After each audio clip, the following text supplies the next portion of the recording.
Hi, everyone. Welcome back to Second Show, the podcast where we talk about self-improvement, personal growth, and becoming the best version of yourself. I'm your host, Sarah, and today I'm thrilled to have Sophia back on the show. Sophia is a motivational coach and a self-growth enthusiast. Welcome back, Sophia. Thanks, Sarah. It's great to be here again. This topic is one of my favorites, so I'm excited for this chat. Same here. Becoming the best version of yourself sounds so inspiring, but it can also feel a bit overwhelming. Let's start by unpacking what it really means. What does being your best self mean to you?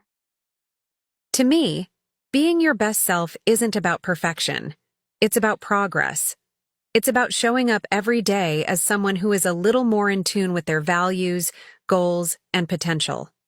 It's not about comparing yourself to others, but being better than who you were yesterday. That's such a refreshing take. A lot of people think it means achieving some ultimate version of themselves, like hitting a peak. Exactly. But life isn't a straight line. There's no peak version that you stay at forever. Being your best self is a dynamic, evolving process. I love that. Okay, let's break it down. What are the key areas we need to work on to become our best selves? Great question. I think there are a few pillars: mindset, physical health, relationships, career, and purpose. Let's start with mindset. Oh, mindset is huge. I've personally found that when my mindset is in the right place, everything else seems to fall into place. How do you work on mindset? For me, it starts with self-awareness. You have to understand your thought patterns. Are you generally positive or negative? Are you stuck in limiting beliefs? Journaling helps a lot here. Absolutely. Journaling has been a game changer for me. It's like a mirror for your thoughts. Exactly. Once you're aware of your thoughts, you can challenge them. For instance, if you think, "I'm not good enough to get that promotion," ask yourself, "Is this really true? What evidence do I have?" That's so powerful. I also find that practicing gratitude can shift your mindset. When you focus on what's going well, it changes how you see everything. Yes. Gratitude rewires your brain to notice the positives. And let's not forget affirmations. They might feel cheesy at first, but saying positive things about yourself can really change your internal dialogue. So true. Okay, let's move on to physical health. How important is that in becoming your best self? Oh, it's essential. Your body is the vehicle that carries you through life.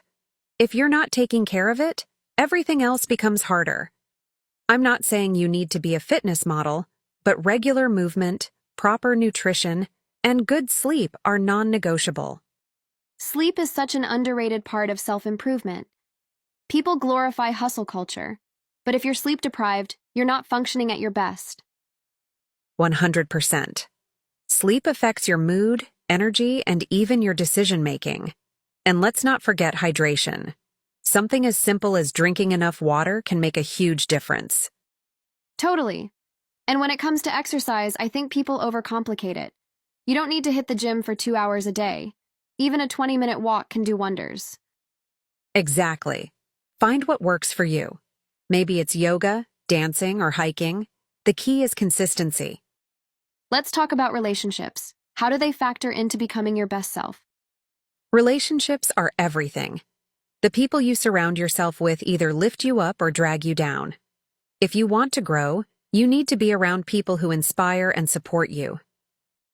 That's so true. But what if you're in a toxic relationship? That's tough, but necessary to address.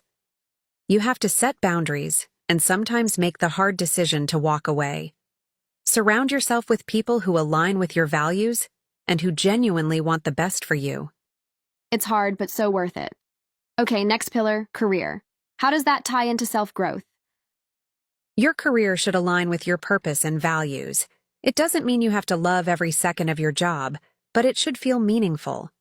If you're stuck in a job that drains you, it's time to reassess. But what if you're not in a position to leave? Great question. In that case, find purpose outside of work. Maybe it's volunteering, starting a side project, or learning a new skill. Also, focus on the parts of your job that you do enjoy. That's great advice. And speaking of purpose, let's dive into that. How do you find your purpose? Purpose is a big one. I think it comes from a mix of what you're passionate about, what you're good at, and how you can contribute to the world. It's not always obvious, and it can change over time. That's so true.